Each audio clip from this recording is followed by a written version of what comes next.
নবীজিদের হাজার বছর আগে বলেছেন, কোন বান্দা যদি কোন মানুষ যদি আমি রাসূলের চেহারার দিকে না তাকায় দেখতে পাইল না, কোন মানুষ যদি কোন আলেমদের চেহারার দিকে তাকায় সেজন্য আমি রাসূলুল্লাহর চেহারার দিকে তাকালো, কোন মানুষ যদি আমার যেমন আমার ওয়ারিস আলেমদের দিকে তাকালো, ওই তাকানোর মাধ্যমে চোখের ভিতরে যত ছোট ছোট সগীরা গুনাহ আছে সব গুনাহগুলো আল্লাহ রাব্বুল আলামিন সরায়া দেয়। চোখ দিয়ে তাকালে ভালো করে তাকানো লাগবে, চিল্লায় কোন ঠিক কিনা? আলেমদের দিকে বাঁকা চোখে তাকানো যাবে না, চিল্লায় কোন ঠিক কিনা? যারা আলেমদের দিকে বাঁকা নজরে তাকায় তাদের হাত ভেঙে ফেলা লাগবে। কারা দিয়ে আসাও তুই হাত ধরে দেখাও।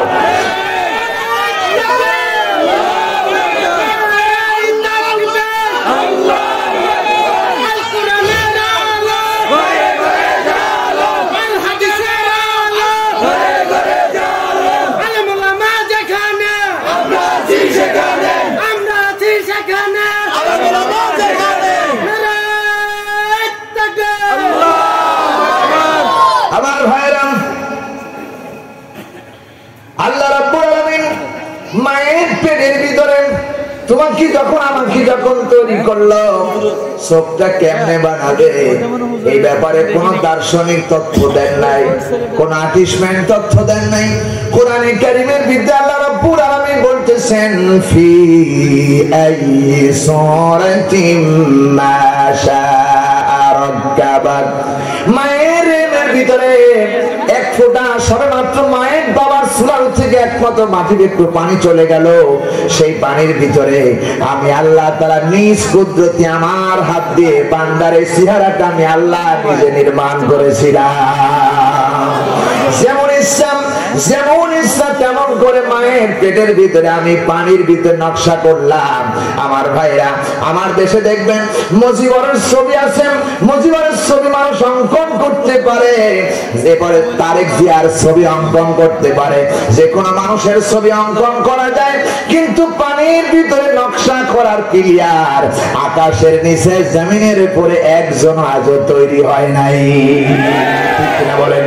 আমার ভাইরা, মায়ের পেটের ভিতরে বাবার সুরানো থেকে সবেমাত্র এক ফোঁটা পানি না এক ফোঁটা পানি চলে গেলেন, সেই পানির ভিতরে আল্লাহ রাব্বুল আলামিন এত নকশা করেছেন, আদম নবী থেকে কিয়ামত পর্যন্ত যত মানুষ আসবেন, এসেছেন আর চলে গেছেন, সমস্ত মানুষের একটা নাকের সঙ্গে আর একটা নাকের কোনো মিল পাওয়া যায় নাই। ঠিক কিনা? কে করেছেন এটা?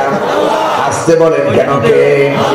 আমার ভাইরা, কিয়ামত পর্যন্ত যত মানুষ আসবেন, আল্লাহর কসম করে বলে দুটো হাত আল্লাহ আমাকে বানিয়েছেন, দুটো হাত আল্লাহ বানিয়েছেন, ডান হাতের ফিঙ্গার বাম হাতের ফিঙ্গার কিয়ামত হয়ে যাবে, একটার সাথে আরেকটা মিলবে না। ঠিক কিনা বলেন? আমার ভাইরা, কেন রে ভাই শোনো, এই চেহারার সাথে এত বড় চেহারা নাও মিলতে পারে, এত বড় চেহারাটা আল্লাহ নাও মিলতে পারে। আল্লাহ তাআলা বলতেছেন, বান্দারে চেহারার সাথে না মিললো, কিন্তু চেহারার ভিতরে দুইটা চোখ রয়েছে, একটা চোখকে আল্লাহ এত মর্যাদাবান বানিয়েছেন, এত দাম দিয়েছেন। আল্লাহ তাআলা বলেন সুম্মা লাতুসালুন্না ইয়াউমা ইদিন আনিন নাইম। আল্লাহ এটা নিয়ামত করে আল্লাহ পাঠিয়েছেন, এটার ব্যাপারে জিজ্ঞেস করা হবে। আমার ভাইরা, চট্টগ্রামবাসী, তোমাদেরকে যদি এখন বলি 1 লক্ষ টাকা একজনকে দেব, 1 লক্ষ টাকা তোমাদের এখানে যে দিতে পারবা তাকে দেব, আমি আমার টাকা দেব, 1 লক্ষ টাকা দেব, একটা চোখ উপড়ায় ফেলবা, কে দিবা রাজি হও? কে আছো? হাত তুলে দেখাও। 1 লক্ষ টাকা দেব, কে আছো? হ্যাঁ, নাই, কেউ নাই।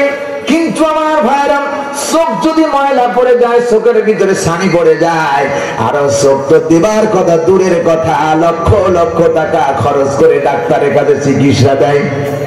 কথা কয় না? ঠিক কিনা? এটা কে দিল? আরো জোরে। এই চোখের ভিতরে আল্লাহ রাব্বুল আলামিন 2টা পারা লাগিয়েছেন। এই ভিতর থেকে কিছুদিন আগে আমাদের দেশের সরকার, প্রধানমন্ত্রী শেখ হাসিনা আই ফিঙ্গার নিল, আই ফিঙ্গার নিয়ে চোখের ভিতরে ফিঙ্গার দিল। কেন? আমার ভাইরা, এই হাতের ফিঙ্গার নকল করা যেতে পারে, কিন্তু চোখের ভিতরে যে ফিঙ্গার আল্লাহ দিয়েছে এটা কিয়ামত হয়ে যাবে, কেউ নকল করতে পারবে না। আল্লাহু আকবার, আল্লাহু আকবার। কি মর্যাদা করে আমাকে আপনাকে বানাইছে। এদিন আল্লাহ রাব্বুল আলামিন বলেন ফি আইয়ি সূরাতিন মা শাআ রাক্কাবাত। জোরে বলুন আল্লাহু আকবার। আমি আল্লাহ রাব্বুল আলামিন যেমন ইচ্ছা মায়ের পেটের ভিতরে তেমন করে তোমাকে বানায় দিলাম। আমার বন্ধুগণ, কি আল্লাহ, এত মর্যাদাবান আল্লাহ আমাদেরকে দিলেন। সোনার ভাইরা, প্রত্যেক বছরে হাতের চামড়াগুলো, পায়ের চামড়াগুলো দেখবেন সাদা হয়ে চামড়াগুলো উঠে যায়, আর আমরা বলি এটা সোয়াসি রোগ নাকি বলে থাকি। হাতের চামড়া পাল্টায়, পায়ের চামড়া পাল্টায়, কেন পাল্টায়?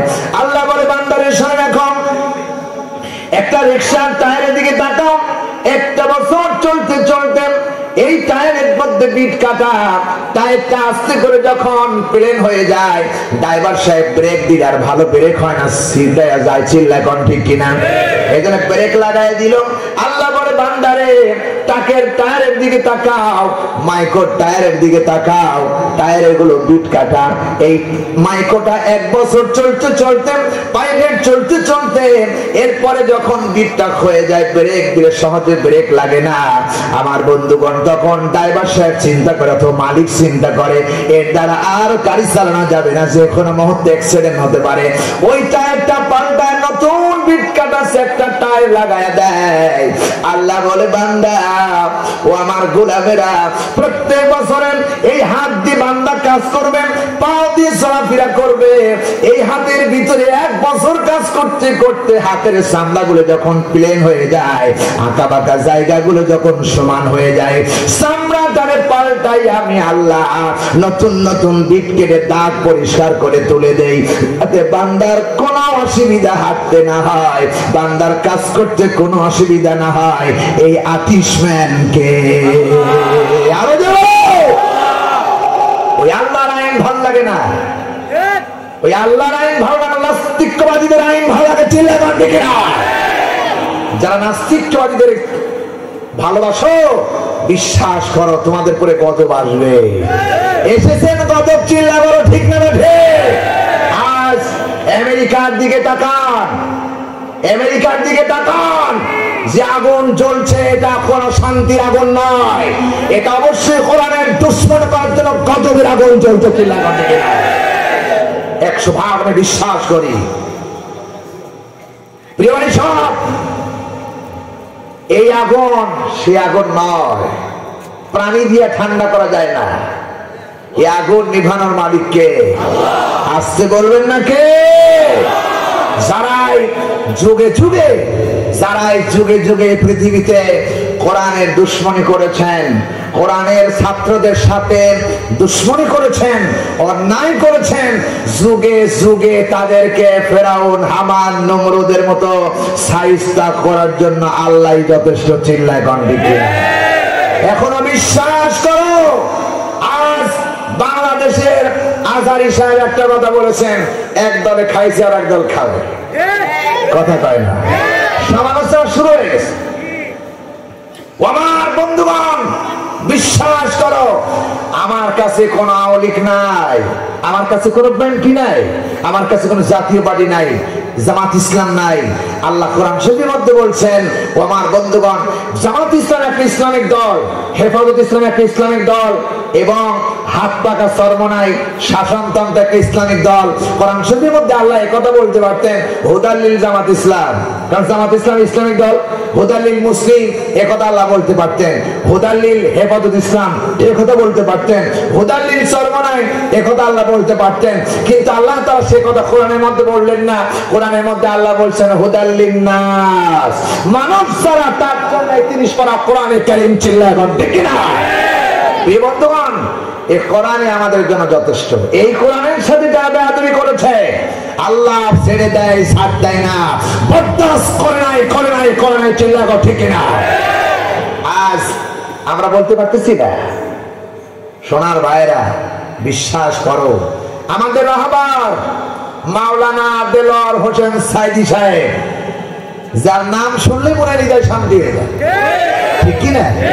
তিনি 50টি বছর কোরআনের তাফসীর করেছেন। সারা বাংলায়, সারা বিশ্বে কোরআনের তাফসীর করা হয়েছে। সেই লোকটিকে বানানো রাজাকার। কি বলা হলো? রাজাকার। আমাকে বলা হয় মৌলবাদ, আমাকে বলা হয় মৌলবাদী। বিশ্বাস করো, 17 বছর আমাদেরকে লকআপ দেওয়া হয়েছে রাজাকার। রাজাকার তারাই, বিশ্বাস করো, রাজাকার তারাই, কেবলমাত্র যারা এই দেশের দুশ্মন ছিল তারাই হলো রাজাকার। চিল্লাগান ঠিক কিনা? বাংলাদেশে যারা রাজাকার ছিল তারা হয়েছে মুক্তিযোদ্ধা, আর যারা ছিল ভালো মানুষ তারা এই যে রাজাকার। সাইদি সাহেব বলেছিলেন, আমাকে বলা হয়েছে রাজাকার, আমাকে বলা হয়েছে